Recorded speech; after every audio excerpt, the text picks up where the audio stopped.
আন্তর্জাতিক ক্রিকেটকে বিদায় বললেন তামিম ইকবাল। সব জল্পনা কল্পনার অবসান ঘটিয়ে আন্তর্জাতিক ক্রিকেটে না ফেরার সিদ্ধান্ত নিয়েছেন তামিম ইকবাল। সামাজিক যোগাযোগ মাধ্যম ফেসবুকে পোস্ট করে বিষয়টি জানিয়েছেন তামিম নিজেই। অনেকদিন ধরে তামিমের ফেরা নিয়ে আলোচনা চলছিল, কিন্তু স্পষ্ট করে বিসিবির কিংবা তামিমের পক্ষ থেকে কোনো কিছু জানা যাচ্ছিল না। গত কয়েকদিন ধরে তো জোর গুঞ্জন চ্যাম্পিয়ন্স ট্রফিতে খেলতে পারেন তামিম, তবে সেই সবকে উড়িয়ে দিয়ে জাতীয় দলের জার্সিতে আর না খেলার সিদ্ধান্ত নিয়েছেন তামিম। সামাজিক মাধ্যম ফেসবুকে করা এক দীর্ঘ পোস্টে তামিম বলেন, আন্তর্জাতিক ক্রিকেট থেকে দূরে আছি অনেক দিন ধরেই, সে দূরত্ব আর ঘুচবে না। আন্তর্জাতিক ক্রিকেটে আমার অধ্যায় শেষ।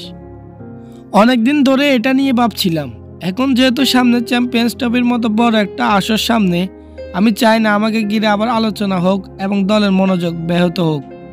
এটা অবশ্য আগেও চাইনি বলে অনেক আগে নিজেকে বিসিবি কেন্দ্রীয় চুক্তি থেকে সরিয়ে নিয়েছি। যদিও অনেকেই বলেছেন, অনেক সময় মিডিয়া এসেছে আমি নাকি ব্যাপারটা ঝুলিয়ে রেখেছি, কিন্তু বিসিবির কোনো ধরনের চুক্তিতে যে নেই।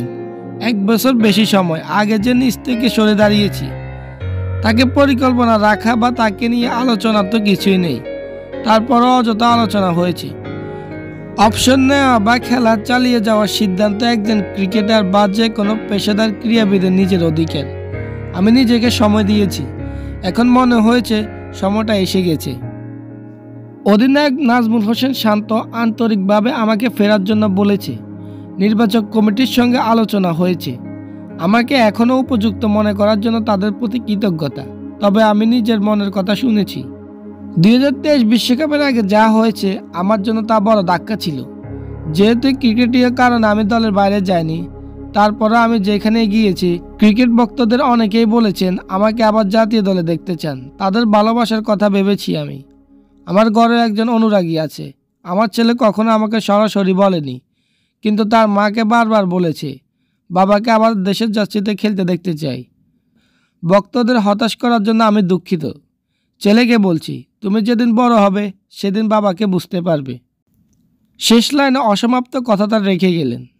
শেষ কথাতে কি বোঝাতে চেয়েছেন তামিম ইকবাল তা এখনও খোলাসা নয়, তবে কিছু একটা ইঙ্গিত করে বিসিবির দিকে বলেছেন তিনি।